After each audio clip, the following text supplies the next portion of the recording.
Hi again. We're outside today because I wanted to show you some of the quality or otherwise of my gardening. But before I do that, I wanted to share a story with you about a friend of mine called Ben. When we first arrived at Provost Road Baptist Church, he said, you really want to make sure that the church has good roots. I know you might want the church to be big, like a tree, growing, lots of leaves, flowers, fruit, but you really got to concentrate on the roots. The roots need to go down deep, you need to nurture them, water them, and then the tree will be sustained.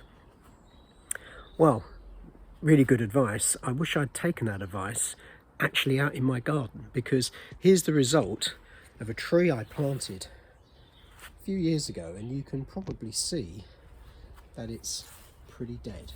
And if you look down the end here, you can see the roots are really very small and stunted, and didn't go down into the ground very far at all.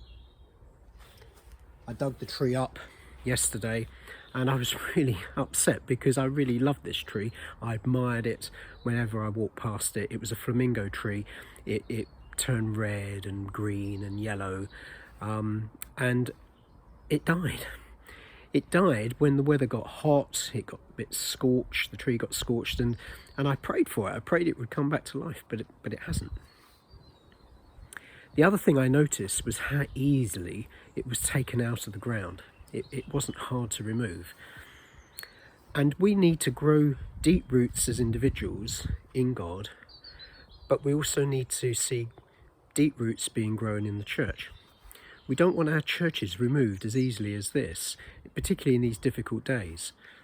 We need to think about how those roots can be watered and nurtured so that the whole tree is healthy and so that it does grow and does bear fruit for a long time to come, fruit that lasts.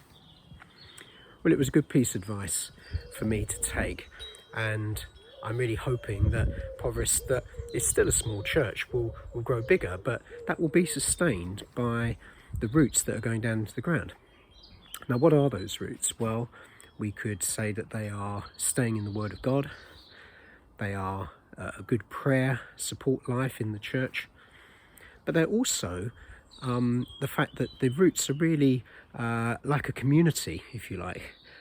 And as we build the community of the church, it's like nurturing the roots. Each root has a part to play.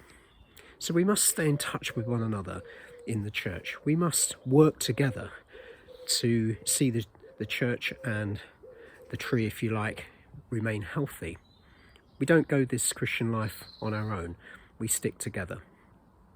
Well, I'm going to go off and buy a new tree and plant it, and I'm going to film that and I'll show you what I get. But for now, blessings on you. Bye.